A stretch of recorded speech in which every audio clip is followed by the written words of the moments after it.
ang Humalig, ang tinaguriang gintong isla na matatagpuan sa silangang bahagi ng Luzon sa kahabaan ng Dagat Pasipiko. Kabilang ito sa tinatawag na Pogi o Polillo Group of Island. Ito rin ang isa sa pinakamaliit na isla o pamayanan na meron ang Quezon Province. Ang probinsyang ito ay nagtataglay ng pambihira at kamangha-manghang kagandahan ng likas na yaman. Mga katangian kung bakit ito patuloy na dinarayo ng mga turista na naghahanap ng kakaibang adventure. Katulad na lang ng pagsakay sa habal-habal para ikutin ang buong isla upang makita ang mga pinagmamalaking likas na yaman nito. At maniniwala ka ba kung sasabihin ko na kaya natin tong tapusin in just 1 hour and 30 minutes dahil may total lang naman ito na 5,665 hectares. Sapat na para malibot natin ang buong Humalig sa loob lang ng isang araw na may kasamang adventure. Kung handa ka na, tara, samahan nyo kami sa naging travel adventure namin dito sa Humalig kasama ang buong team ng NTT o ng Nomad Throttle Therapy. Kasama sila Roy Pax Gala, Cian Ventures, Pasyal ni CK at Tony Ventures.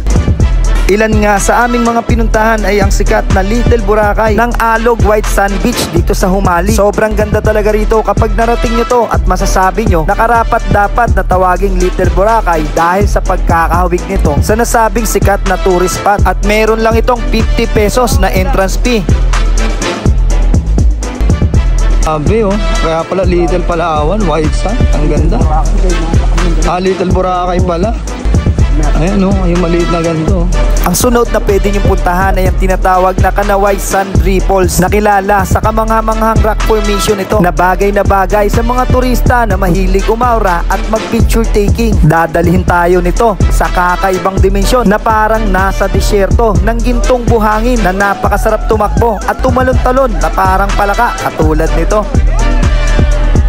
Para naman sa third spot natin ay kailangan lang nating bumiyahe ng 10 minutes para marating ang tinatawag nila rito na Lingayen Cove o Little Batanes. Dito naman ay may mga rock formation na pwede nating akatin at mag picture taking at makikita natin ang buo ang Dagat Pasipiko at mapapasayaw ka na lang talaga sa ganda ng makikita ninyo. Next destination ay Golden Sand Beach, 10 minutes away mula dito sa Lingayen Cove na merong 50 pesos na entrance fee. Fourth destination natin ay ang tinatawag na No Forever. Dito ay merong 20 pesos na entrance fee at pwede na kayong mag-take ng picture at mga video ninyo. Ngayong may idea na kayo ay simulan na natin yung ginawa namin pagbiyahe. Mula nga dito sa Metro Manila ay bumiyahe lang kami ng 3 oras para marating ang Real Quezon Port. Ilan sa mga nadaanan nga namin ay ang kilalang Kilometer 90 Arc ng Infanta Quezon at ng Three Lions at ang Barangay Ungos ng Real Quezon. Straight ahead lang, mga 5 to 10 minutes lang ay mararating nyo na ang Real Quezon Port. Dito naman sa loob ng mismong Real Quezon Port ay pwede nating i-park ang ating mga motor na kailangan lang nating magbayad ng 100 pesos per day. Kahit na mga 4 wheels ay pwede rin dito. Sa likod lang yan ng pier mga idol yan ng port. Ayan yung port, dito lang kami nag-park. Lapit lang mga idol. After namin mag-park ay diretso na kami sa registration at magbayad na rin ng pamasahe sa bangka. So mga idol, pagdating nyo rito sa Real Quezon Port, dito po yung bayaran ng ticket natin sa bangka, which is ito ay nagkakalaga ng 500 pesos para sa ordinary, and then pagka PWD and senior 400 pesos, then 250 lang sa mga bata. So register na tayo mga idol at bayad na rin. So let's go na mga lods. Tumatagal nga pala ang travel time ng bangka mula Real Quezon Port to Humalig ng 4 to 5 hours. Ang kagandahan lang mga lods ay pwede kayong matulog habang nasa biyahe. Napakasulit talaga ng Humalig at talagang mahuhumaling kayo sa kagandahan na taglay nito. Sa pier pa nga lang nila ay may maganda ng paliguan na kung saan ay makikita natin sa kanila na sila ay sobrang nagkakasiyahan. At isang magandang sign to dahil nagpapakita ito sa lahat ng mga turista na tayo ay welcome na welcome sa kanilang isla. Di mo ba nakikita? Ako ngayon lumilipad at nasa langit na. Gusto mo ba? Panalo mga idol. So mga idol, pagpunta nyo rito mga idol, yung babayaran natin ng 175 pesos, ito po yung lahat mga idol. 100 pesos para sa environmental fee, tapos tourism fee mga idol 50 pesos, tapos entry fee is 20 pesos. So ayan yung lahat ng babayaran natin, 170 pesos lang pala mga idol. So yun na mga idol, mula sa bangka 500 pesos, tas dito 170 pesos, total 670 pesos lahat ng mga idol. Mula naman dito sa Humalig Port ay kailangan naming sumakay ng habal-habal na merong 70 pesos na bayad para maihatid kami sa Sea Bliss Beach Resort ng Humalig. Ito nga pala yung pinaka-affordable pagdating sa mga beach na meron dito. Ang kagandahan pa, beachfront sila at napakalapit lang sa Lawis na napakaganda tuwing dapit hapon. Ganda rito mga idol, ang ganda oh, ito na oh. Ganda rito mga master.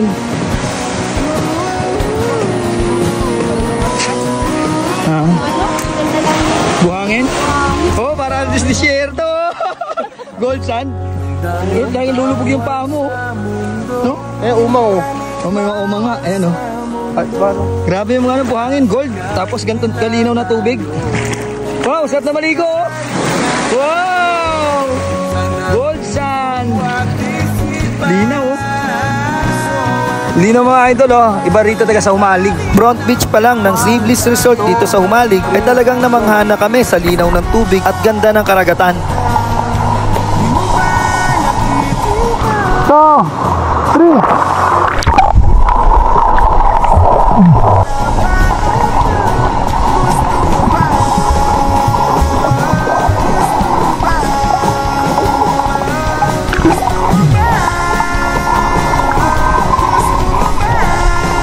Pwede kayo ditong magstay for only 500 pesos per head. 24 hours na yon mga lods. At fully air condition ang kanilang mga room. Pwede rin kayo ditong mag-videoke o gumamit ng mga gamit sa kusina tulad na lang sa pagluluto. At marami pang iba. At napakabait talaga ng mga nag-aasikaso dito.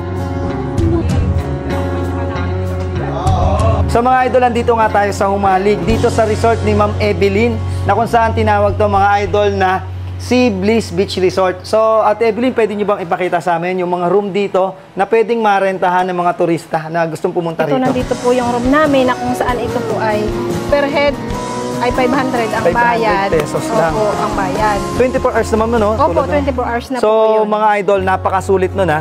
Dito sa Humalig, meron po ganito na room na ganito kaganda. Tapos 500 pesos lang po per head, 24 hours na yun. Paano ma'am kung, kunyari, sila, tatlo, kahit dalawa, pwede yun, dito sila magstay? Pwede po. 500 pa rin yun ma'am. Bali 1,000 lang per night yun, kung dalawa yun. Opo. So kung dalawa kayo, mga idol, mag-partner kayo, or barkada kayo, tatlo, the best na yung room na to mga idol. Merong double deck na, tapos may sariling CR yan sa loob. Yan, nagkaalaga lang ng 500 pesos per head mga lods. So, lipat tayo mga sabay. May kubo house namin, nakita namin. Ito. So, pakita natin itong kubo na to mga lods. So, ito yung mga kubo house nila rito mga idol. Nagkakahalaga naman to ma'am ng 500. 500 din po per head. So, for 2 packs. Ayun. Pero kung barkada kayo, pwede ma'am kahit mag 2 to 3 person. Kung gusto po nila sir. Opo. So, medyo maluwag siya mga idol ha. May kita natin dito medyo maluwag. Kasya rito kung barkada naman kayo. 2 to 3 packs pwede to mga idol. So lalabas yung 24 hours po ninyo rito or 500 pesos per head po yon. So 1.5 lang. Yung isang ganito kung tatlo kayo. So sulit na sulit mga idol kasi naka-aircon na yan. Same dun sa kabila, aircon. Tapos yung CR niyan, nasa labas nga lang. Ito po yung kabila. So makikita natin, napakaganda rin ng CR nila rito na pwede nyo magamit mga lods. Ayan. So maganda rin yung CR nila rito mga idol sa loob. And then the rest mga idol, paano kung hindi ma'am aircon? Magkano po per day ma'am? Meron ba rito hindi aircon? Parang aircon kasi nakita ko meron natin. po sir, na dito po sa kabila, yung dalawang room natin is 300 per head lang po per 24 hours. Very affordable talaga mga idol. Kaya ano pang hinihintay ninyo mga idol? Bukod sa napakaganda ng mga room dito mga idol sa Bliss Beach Resort dito sa Humalig. So mga idol, nagpapasalamat kami. Buong team namin ng MTT. Sila ma'am at sir kay Sir Dang, tapos kay Ma'am Casey. Kasi dito kami nag-stay sa kanilang resort. Sir, napakaganda lang ang resort nyo. Maraming salamat. So dito kayo mga idol, pumunta. Invite natin sila sir sa Sea Bliss. So inimbita namin kayo mga idol. Pag pupunta kayo ng Humalig, Quezon, dito kayo mag-stay sa kanilang resort. Ano pangalan sir? Sea Bliss po. Yan, sa Sea Bliss Beach Resort sir, no ma'am? So, welcome po kayo rito mga idol. 500 lang yung kanilang 24 hours na pag-stay dito. Tapos 100 pesos entrance fee lang ma'am, no? So, pwede dito magamit nyo yung mga gamit sa kusina ma'am. Pwede yun. Pwede sila magluto ma'am, no? So, yan. Imbitahan nyo na sila, ma'am. Welcome nyo na sila rito sa Umalig. Yan, sir. Welcome nyo sila. Sa mga taga Metro Manila or gusto pumunta ng Umalig, message nyo lang ang kanilang Facebook page na. Ang pangalan, ma'am? Siblings Beach Resort. Ayan, Siblings Beach Resort. Message lang kayo doon. Tapos may mag-reply ka. At maraming salamat mga idol. Si Sir Dang at saka kay Ma'am Casey. Yan, bye-bye. Thank you po. Thank you.